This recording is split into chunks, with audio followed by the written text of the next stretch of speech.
Hello, team. As we approach another July 1st, we celebrate another year of our merged Department of Health and Human Services. We also celebrate another year of accomplishments. This year, we're doing a quick look at the past year to share the top 10 things we've accomplished together. After all, the only way we get anything done is together and as a team. Over the next few minutes, consider how these accomplishments align with our department's 8 values of accountability, connection, efficacy, empathy, equity, impact, innovation, and support. Over the past year, we've made significant progress on a number of important initiatives. We've launched new programs, expanded our services, and improved our efficiency. I'm proud of the work that we've done, and I'm grateful for the dedication and hard work of each and every one of you. And now I'll turn the time over to Joe Doherty, our Communications Director, for a wrap of our top 10 successes. Coming in at number 10, from the beginning of our merger, we have committed to being a data-driven agency. This year, we began publishing public-facing scorecards to demonstrate our commitment to accountability, one of our department's 8 values. These scorecards show what we want to accomplish and are meant to help guide us and our partners how to get there. You can find these by searching for performance measures at dhhs.utah.gov.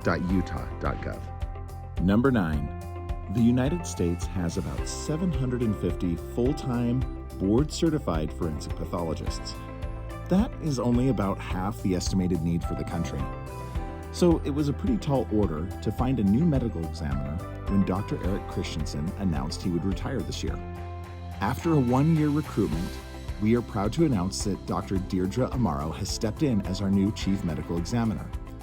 In other news, the Office of the Medical Examiner achieved accreditation this year for the first time since 1996. This required a tremendous effort by the office and is an endorsement that indicates that the Utah OME provides reasonable assurances that the office is serving our state well. Congrats to the team at OME. Number 8, our Division of Family Health Integrated Services Program introduced a brand new early childhood care coordination service this year. Within the past 7 months, the team has gone above and beyond to conduct outreach and has already made 355 referrals to services and provide 127 care coordination services. Additionally, the program created an Afghan refugee care coordination service in the last 6 months and is working with 42 children from birth to 5 years old within Salt Lake County. This initiative will transform how we support our youngest community members and their families. Number 7, you can almost hear Pomp and Circumstance playing. During graduation season, we celebrated some tremendous success by incarcerated youth at 6 of our juvenile justice facilities as they ceremoniously moved their tassels to the left as high school graduates. But we also had a wonderful first this year at Decker Lake Youth Center as we honored our first youth who earned an associate's degree from Utah Tech University. The dedication and hard work by these youth are an inspiration and will help them as they plan for eventual release from juvenile detention. This is positive youth development. Number 6, when the COVID-19 pandemic took hold in 2020, we knew we had to innovate and fast. We moved as many employees as we could to remote work to prevent the spread of disease.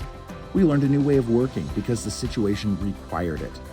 Now that the situation is different and we have a need to reconnect in person, we launched an initiative to implement a hybrid work environment. We still have the benefits of remote work 3 days a week, but we are bringing staff together to foster increased connection and innovation. We've already been so proud to see the new connections being made around the office. Thank you to everyone who has adapted our workplaces to help make this a reality. Number 5. For a number of years, the Utah State Hospital, the Division of Child and Family Services, and the Utah State Developmental Center have struggled to remain at full staffing levels. Thanks to investments by the Utah legislature and to the time and effort by our leaders to support these employees, we have made significant strides in retention and recruitment. Your dedication and commitment to serving our communities are truly commendable. Staffing stability in these areas truly leads to positive outcomes for the patients, families, children, and people we serve. At number 4, last year our Medicaid program launched a new provider reimbursement system we call PRISM. This replaced a system that had been in place for decades. And now that PRISM has officially been in place for 1 year, we count it as an important success that it has helped process more than 8.6 million encounters worth, and get this, $4.7 billion. We continue to refine the reimbursement process and squash some of those pesky bugs in the system, but the PRISM launch marks a significant milestone in our commitment to streamlining Medicaid claims processing. Coming in at number 3, a year ago, we welcomed a bundle of joy to the DHHS family, a division of 200 people who were former employees of the Utah Department of Corrections Clinical Services Bureau. These are nurses, techs, pharmacists, and support staff who serve the medical needs of the incarcerated population at the Utah State Correctional Facility in Salt Lake City and the Central Utah Correctional Facility in Gunnison. The division is now called Correctional Health Services. This was a natural fit for DHHS because we believe in helping all Utahns have fair and equitable opportunities to live safe and healthy lives. We're glad you're here, CHS. At number 2, our employees who provide direct care or services to our many, many customers, clients, patients, and people work hard every day. And the people they serve are sometimes in really difficult personal situations due to mental health, substance use, disability, family life, abuse, or neglect. And so we don't always get to learn about the impact we are having collectively. So we are delighted to share the results of a survey we conducted in April 2024, where we asked our various customers how satisfied they are with our services. An astounding 90% of respondents expressed satisfaction with DHHS services. Let me say that again, 90%. That kind of number is rarely seen.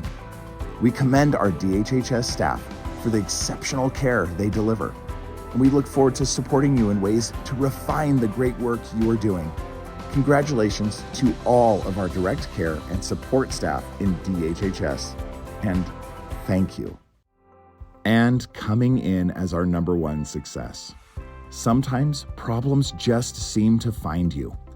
In February 2024, a cyber attack on a third-party software system used for processing Medicaid pharmacy claims led to a nationwide problem where people could not get critical medications. In one particular weekend, our Utah Medicaid team took the unprecedented step of personally calling 17,000 Medicaid members who are on high-risk or life-sustaining medication and in need of refills to let them know we had a process in place for them. Medicaid worked with local and national pharmacies and retailers so that these critical life-saving medications could be dispensed at no cost to our Medicaid members. Here's what Tracy said at the time. "We didn't cause the problem, but we are owning a solution. We owe it to our members to do everything we can so they can have the medication they need." Behind the scenes, they created an online form for those pharmacies to submit their claims for reimbursement from the state. Our Medicaid team took a problem that someone else caused and innovated in a way that led the nation. People, including Mark Cuban, yes, that Mark Cuban, took notice, and so did we. Thank you to the Utah Medicaid team. You demonstrated empathy for Utahns by going to work for them. As we start another year at DHHS, I want to express the honor I have of working with all of you. You represent the state of Utah in special and innovative ways with caring and compassion. I'm confident that we will continue to build on our successes. Did this year's list catch all of the amazing work we accomplished? Not at all, and not even close. Please know that we appreciate and honor all of our team's successes. I know that we're up to the challenge for what the next year will bring. Thank you for all that you do. Let's keep up the great work, and happy second birthday, DHHS.